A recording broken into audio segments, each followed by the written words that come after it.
ओम शांति। आज बाप दादा के 10 नवंबर 2021 के ईश्वरीय महावाक्य हैं। मीठे बच्चे, भारत सभी का तीर्थ स्थान है, इसलिए सब धर्म वालों को भारत तीर्थ की महिमा सुनाओ, सबको संदेश दो। प्रश्न, किस पुरुषार्थ से तुम्हारी अंतमति सो गति होगी, निंद्रा जीत बन जाएंगे। उत्तर, रात को जब सोने जाते हो तो पहले बाप और वर्षे को याद करो, स्वदर्शन चक्र फिराते रहो। जब नींद आए तो सो जाओ, फिर अंतमति सो गति हो जाएगी। सवेरे उठेंगे तो वही पॉइंट याद आती रहेगी।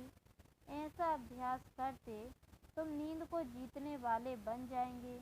जो करेगा सो पाएगा, करने वालों की चलन प्रसिद्ध होती जाती है।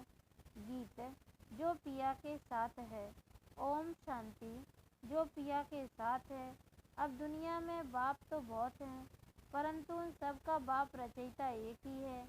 वही ज्ञान का सागर है। ज्ञान से ही सद्गति होती है। सद्गति भी मनुष्य की तब होती है जब सतयुग की स्थापना होनी हो। बाबा अल्प को ही कहा जाता है सद्गति दाता। जब जब संगम का समय हो तब तो ज्ञान सागर आकर सद्गति में ले जाएंगे। इस समय दुर्गति तो सबकी है, दुर्गति भी सबकी एक जैसी नहीं होती। सबसे प्राचीन भारत है। भारतवासियों के ही 84 जन्म गाए हुए हैं। जरूर जो पहले पहले मनुष्य होंगे वही 84 जन्मों के लायक बनेंगे। देवताओं के 84 जन्म तो ब्राह्मणों के भी 84 जन्म मुख्य कोई उठाया जाता है। बाप ब्रह्मा द्वारा नई सृष्टि रचने के लिए पहले पहले सूक्ष्म लोक रचते हैं, फिर नई सृष्टि की स्थापना होती है। त्रिलोकीनाथ एक बाप है, बाकी उनके बच्चे भी अपने को त्रिलोकी के नाथ कह सकते हैं। यहाँ तो बहुत मनुष्यों ने नाम भी रखवा दिए हैं, त्रिलोकीनाथ है। डबल देवताओं के भी नाम रखवाए हैं, गौरी शंकर, राधे श्याम। अब राधे कृष्ण अलग अलग राजाई के थे। जो अच्छे बच्चे हैं उनकी बुद्धि में बहुत अच्छी पॉइंट्स की धारणा रहती है। जो होशियार डॉक्टर होगा उनकी बुद्धि में बहुत दवाइयाँ होंगी। यहाँ भी रोज़ नई नई पॉइंट्स निकलती जाती हैं। जिनकी अच्छी प्रैक्टिस होगी वह नई नई पॉइंट्स धारण करते होंगे। जो धारणा नहीं करते हैं उनको महारथी नहीं कहा जाएगा। सारा मदार बुद्धि पर है और तकदीर की भी बात है। यह भी ड्रामा है। ड्रामा को कोई जानते नहीं, यह भी समझते हैं हम आत्मा शरीर धारण कर पाठ बजाती हैं, परंतु ड्रामा के आदि मध्य अंत को नहीं जानते। गोया कुछ नहीं जानते। तुमको तो जानना चाहिए। बच्चों का तो फर्ज है औरों को बाप का परिचय देना, सारी दुनिया को बताना है। कोई ऐसा ना कहे कि हमको तो मालूम ही नहीं था। फॉरेन से भी बहुत आने वाले हैं, उन्हें सबका प्रबंध करेंगे बॉम्बे में। वह लोग तो समर्थ भी हैं, पैसे तो उन्हों के पास बहुत हैं। शिव को अपना बड़ा गुरु तो मानेंगे ना, इसलिए समझाया जाता है। इन धर्म पिताओं का भी कुछ पाठ है। बच्चों ने शुरू में साक्षात्कार किया था, यह क्राइस्ट इब्राहिम आदि सब आएंगे मिलने, तो उनकी फील्ड बनानी चाहिए। सब टूरिस्ट आदि बॉम्बे में आते रहते हैं। भारत सबको बहुत खींचता है। असुल भारत बाप का बर्थ प्लेस है। फिर सब में भगवान कहने से बेहद के बाप का महत्व गुम कर दिया है। अब तुम समझाते हो कि भारत सबसे बड़ा तीर्थ स्थान है। बाकी सब पैगंबर आते हैं अपना धर्म स्थापन करने, उनके पिछाड़ी फिर उनके धर्म वाले भी आते हैं। अब अंत कोशिश करते हैं हम वापस जाएं, परंतु पूछो उनसे तुमको यहाँ लाया किसने? क्राइस्ट ने क्रिश्चियन धर्म स्थापन किया, क्या उसने तुमको खींचकर यहाँ लाया? अभी सब तंग हो गए हैं वापस जाने के लिए। सब आते ही हैं पाठ बजाने, पाठ बजाते बजाते आखिरी दुख में आना ही है। फिर दुख से छुड़ाए सुख में ले जाना बाप का ही काम है। बाप का बर्थ प्लेस भारत है। इतना महत्व तुम बच्चे ही जानते हो। जो जानते हैं उन्हों को नशा चढ़ा हुआ है। कल्प कल्प भारत में बाबा आते हैं। यह सबको बताना है, निमंत्रण देना है। रचना की नॉलेज को कोई भी जानते नहीं, तो ऐसा सर्विसेबल बनकर अपना नाम बाला करना चाहिए। यह मेला सब तरफ जाएगा, तो जो तीखे बच्चे हैं उनकी मदद मांगते रहते हैं, उन्हों के नाम जपते रहते हैं।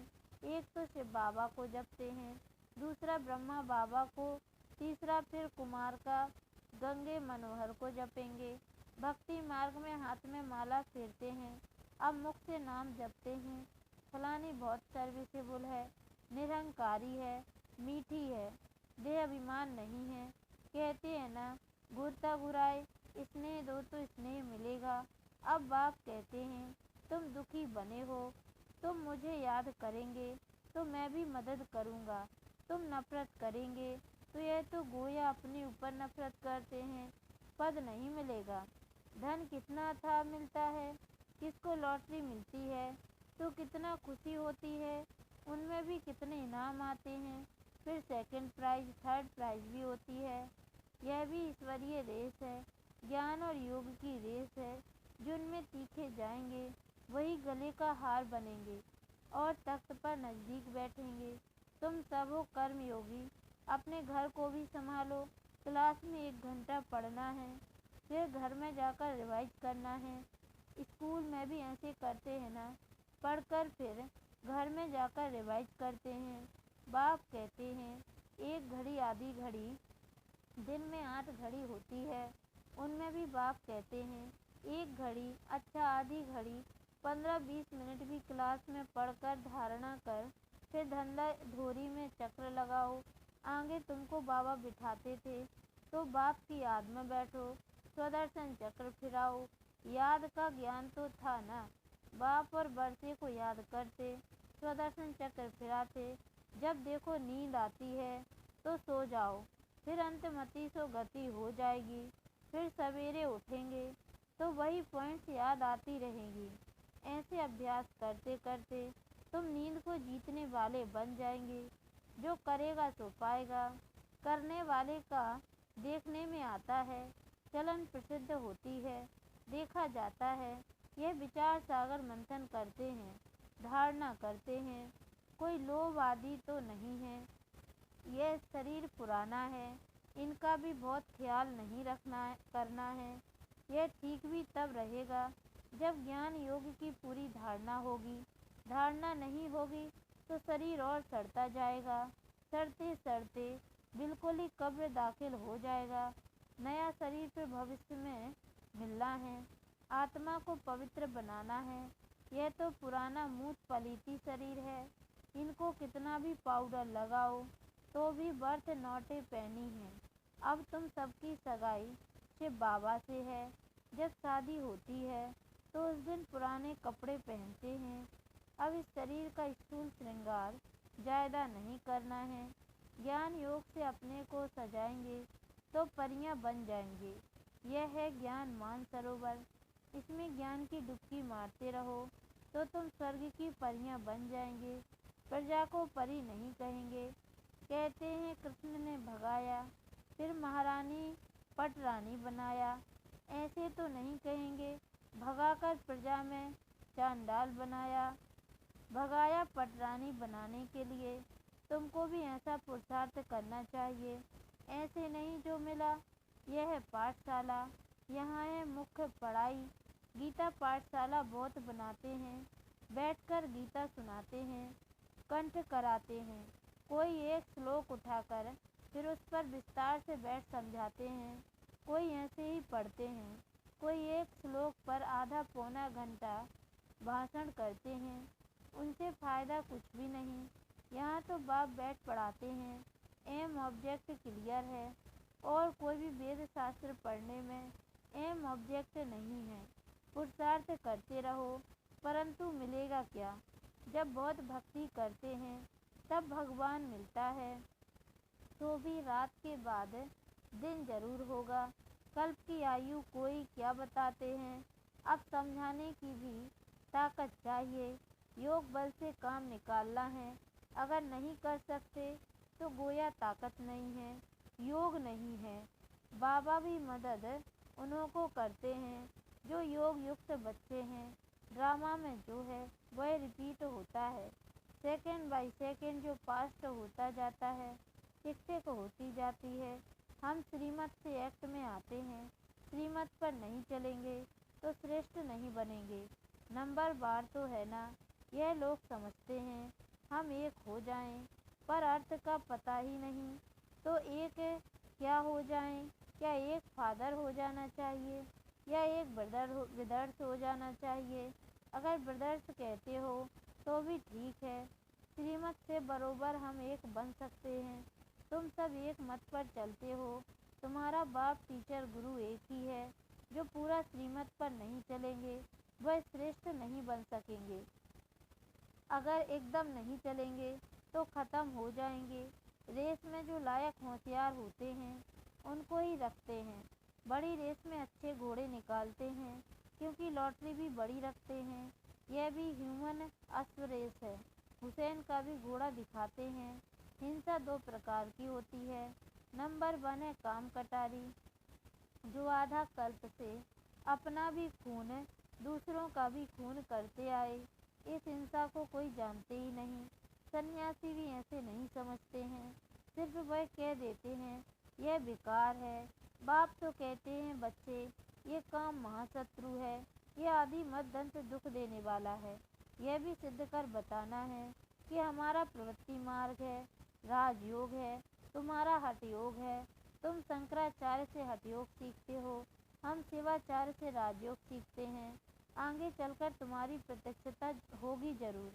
कोई प्रश्न पूछते तो देवताओं के 84 जन्म 5000 वर्ष में हुए, क्रिश्चियन के कितने हुए, क्राइस्ट को 2000 वर्ष हुए। अब हिसाब करो उनके एवरेज कितने जन्म हुए, 30-32। यह तो क्लियर है, जो बहुत सुख देखते हैं वह बहुत दुख भी देखते हैं, और धर्म वालों को कम सुख है कम दुख मिलता है। एवरेज का हिसाब निकालना है। मुख्य जो प्रीसेप्टर्स हैं उनका जन्म निकालेंगे, पीछे जो आते हैं वह थोड़े थोड़े जन्म लेते हैं। बुद्ध का, इब्राहिम का भी हिसाब निकाल सकते हो, करके 1-2 जन्म का फर्क पड़ेगा। एक्यूरेट तो नहीं बता सकते, अबाउट में समझाते हैं। यह सब बातें विचार सागर मंथन करने की हैं। कोई पूछे तो क्या समझाएं, फिर भी बोलो पहले बाप को याद करो, क्योंकि बाप से वर्षा लेना है। जब जितने लिए होंगे, जन्म जितने लिए होंगे उतने ही लेंगे। बाप से वर्षा लो, अच्छी रीति समझाना है, मेहनत का काम है। बच्चे बम्बई में बहुत मेहनत कर रहे हैं क्योंकि उनको बहुत सक्सेसफुल होना है। इसमें बुद्धि चाहिए, बाबा के धन से बहुत लव चाहिए। कोई तो धन नहीं लेते, अरे ज्ञान रत्न लो और धारण करो, तो कहते हैं हम क्या करें, हम समझते नहीं समझते हो तो तुम्हारी भाभी। अच्छा, मीठे मीठे सिकी लदे बच्चों प्रति माता पिता बाप दादा का याद प्यार और गुड मॉर्निंग। रूहानी बाप की रूहानी बच्चों को नमस्ते, और हम रूहानी बच्चों की ओर से भी रूहानी माता पिता बाप दादा को याद प्यार और गुड मॉर्निंग बाबा नमस्ते। धारणा के लिए मुख्य सार है, पहली पॉइंट है शरीर को ठीक रखने के लिए ज्ञान योग की धारणा करनी है। किसी भी चीज़ का लोभ नहीं रखना है, इस ज्ञान योग से सजना है, स्थूल श्रृंगार से नहीं। दूसरी पॉइंट, एक घड़ी आधी घड़ी पढ़ाई अवश्य पढ़नी है, ज्ञान और योग में रेस करनी है। वरदान, सर्व के दिलों के राज को जान, सर्व को राजी करने वाले सदा विजयी भव। विजयी बनने के लिए हर एक के दिलों के राज को जानना है। किसी के मुख द्वारा निकलने वाले आवाज़ से उसके दिल के राज को जान लो तो विजयी बन सकते हो, लेकिन दिल के राज को जानने के लिए अंतर्मुखता चाहिए। जितना अंतर्मुखी रहेंगे उतना हर एक के दिल के राज को जानकर उसे राजी कर सकेंगे। राजी करने वाले ही विजयी बनते हैं। स्लोगन: वैराग्य ऐसी योग्य धरनी है जिसमें जो भी फल डालेंगे वह फलीभूत अवश्य होगा। ओम शांति। ओम शांति। आज बाप दादा के